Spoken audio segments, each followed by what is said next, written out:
boa tarde, gente maravilhosa. Pega o café, senta no sofá, que nós vamos bater um papo para desmistificar essa ferramenta linda, incrível, cheia de amor e luz, que é o tarô.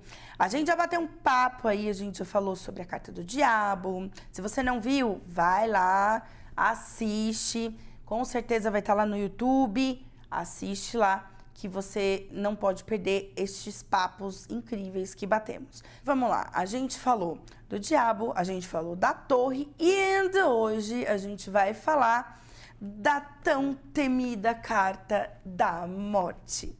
Ai, gente, como a galera bota um estereótipo no tarô que, meu Deus, né? Tá, a gente não tá falando de cartas que, nossa, que alegria, como diz Narcisa, que badalo, que arte, que tudo. Não. A gente tá falando de momentos desafiadores, porque a gente vai ter que reconhecer que a gente permite algumas coisas na nossa vida. Que a gente tá ali em algumas situações por livre, espontâneo, livre-arbítrio. E aí a gente reconhecer isso dói. Reconhecer que a gente ficou com uma invejinha, dói. Reconhecer que a gente tá numa situação que tá levando a gente pra beira de um abismo, dói. Mas é necessário, porque se a gente não tem essa consciência, meu amor, como que a gente vai melhorar nessa vida? A carta da morte, este cavaleiro, né, da morte, essa carta aqui a gente tem um papa, né, ali intercedendo para esse cavaleiro. A gente tem crianças pedindo, a gente tem gente jogada no chão e esse cavaleiro passa por cima de tudo. Vamos lá. A única certeza que a gente tem na vida é o quê? Que um dia a gente volta para casa. E a gente, como holísticozinhos que somos, a gente acredita que a vida não acaba aqui. Que aqui é uma passagem. Então, se a gente está falando de morte, a grande verdade é: estou falando de renascimento. Por isso que essa carta no tarô é representada pelo signo de Escorpião, que é o signo da regeneração, porque é regido por Plutão. É o signo que vai falar da morte e do renascimento e da intensidade da vida. Então, a morte ela é 8 ou 80. Ela não é uma morte assim, né? A morte ela não se prolonga. Quando ela vem, acabou. E quando a gente fala sobre isso, a gente está falando de momentos da nossa vida que a gente precisa aceitar a colocar os pontos finais. Algo precisa morrer para renascer. Nada vai acabar para nada. Nada tem um fim para que a gente perca alguma coisa. São esses finais que impulsionam a gente para um próximo ciclo. Pode ser que sim, mas o importante é a gente vai acordar para a vida, a gente vai renascer para algo novo. E a gente vai renascer mais forte, porque quem passou pela torre, amor, só quem passou por uma torre na vida sabe o que é autossuperação, né? Eu tenho certeza que você já superou muitas torres na sua vida, você sabe do que a gente está falando. Então a carta da morte é aquela aceitação de falar chega, de falar isso já tomou uma proporção muito maior do que deveria. Isso na minha vida, independente, tá? Se é profissional, se é afetivo, se é familiar, se é com os amigos, mas isso na minha vida precisa ser transformado. Precisa passar de fase. Já chegou ao seu estágio de limite e a partir daqui não tem mais o que ser conversado. Não tem negociação mais. Deu o que tinha que dar. Então a morte ela vai falar: aceite os pontos finais, porque eles existem. E se a gente brigar com eles, o que resiste, persiste. Já diria Jung, maravilhoso também. E essa frase é linda para essa carta da morte, porque quanto mais eu resisto a finalizar, a colocar os pontos finais na minha vida, a reconhecer o que precisa realmente chegar ao fim. É o fim, sabe quando a gente fala, gente, é o fim, é isso. Se eu não reconhecer que é fim de linha em alguma coisa na minha vida, eu não vou conseguir renascer, eu não vou ter acesso a uma experiência nova, a um sentimento novo, a uma evolução de alma. É colocar uma pedra em cima de um assunto e não voltar mais a este lugar. É difícil fazer isso, né? Eu imagino. Mas eu imagino porque eu também passo, né, minha gente? Porque é isso. Não é questão nem de caso de ferreiro e espeto de pau. Somos todos seres humanos. E ninguém aqui é mais evoluído que o outro. Se a gente está no mesmo planeta, na mesma época, a gente escolheu isso. Então a gente tá vivendo um momento juntos. Ninguém é mais do que ninguém. Então todo mundo tem seus momentos de sombra e todo mundo tem as suas resistências em finalizar as coisas. A morte vai falar da grande transformação da nossa vida.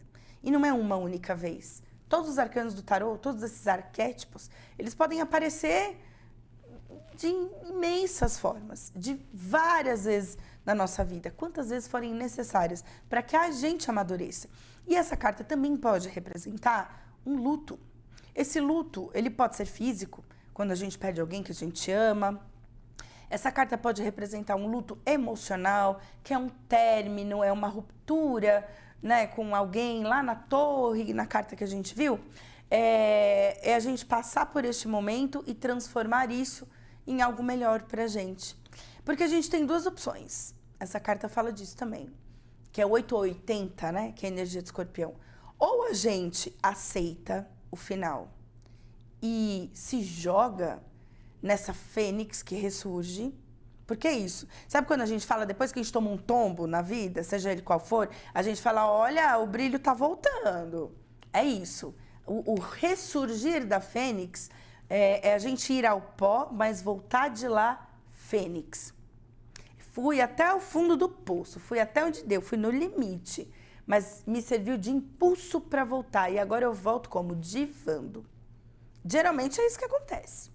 E essa carta indica este processo. O processo de aceitação, o processo do luto e o processo de renascer. Então, toda vez que sair essa carta no tarô, vai estar falando das suas dores mais profundas. Vai estar falando de tudo aquilo que você teve que abrir mão, do seu tempo de vida que você teve que abdicar. Às vezes você casou cedo, às vezes você teve filhos cedo, às vezes você não aproveitou uma parte da tua vida, ou pelas obrigações que a vida te impôs. Por exemplo, o meu pai não, mas a minha mãe, ela não teve muita infância. Ela teve que passar por esse momento de infância com muita maturidade já.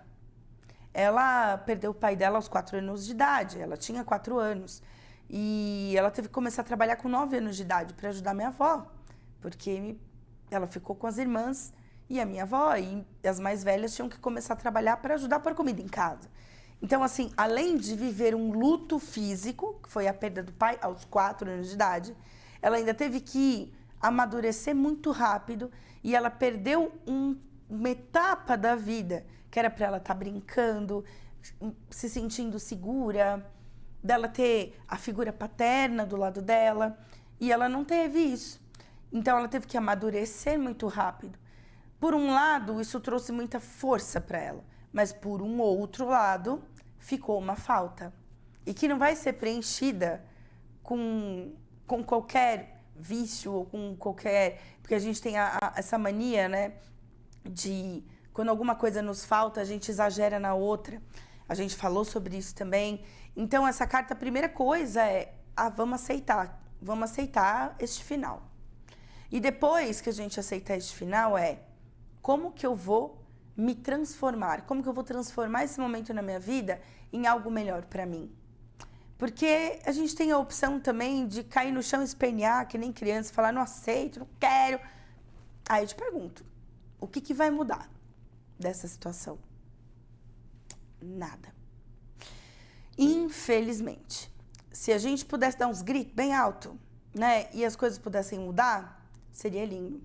Eu dou uns gritos pra desopilar mesmo, porque é bom, né? Dançar, dar um grito, opa, a gente libera energia. Mas isso não quer dizer que eu não estou aceitando, até porque são as condições que eu fui imposta pela vida. Então a gente se virou conforme deu, a gente faz o que dá. Então, aceita. Aceita que dói menos? Vamos aceitar. Aceitar não é concordar. Aceitar é falar, eu não tenho controle sobre isso, que a gente falou isso na carta da Torre. Então, como que eu ressignifico a minha vida nesse momento? Como que eu dou essa volta por cima? Como que eu viro fênix se eu tô só o pó, literalmente? Aí aqui sim. com certeza vai falar da gente interceder, pedir intercessão. Isso aqui pode ser alguém que pode te ajudar, a própria espiritualidade, sabe? A gente se agarrar numa fé inabalável e a gente ter aquela certeza interna que esse momento fênix vai vir e que a gente vai passar por isso e que isso foi só um capítulo que se encerrou. E agora a gente ganha uma página em branco de Deus, da vida, do universo, para a gente reescrever um capítulo e a gente se sentindo muito mais forte, muito mais maduro para lidar com questões difíceis. A vida não é feita só de país de Alice. A gente lida com muitas questões difíceis. E a gente tem que começar a falar sobre elas para que elas não sejam um tabu, mas para que a gente ajude uns os outros a passar por esses momentos. Então, se você está passando por algum processo de finalização na sua vida, eu desejo muito que você encontre a sua fênix e que você supere todas as suas limitações. Saiba que tem uma gama imensa, um exército espiritual imenso que cuida, protege e ama a gente. E um beijo enorme no seu coração. A gente vai se ver logo mais no próximo programa.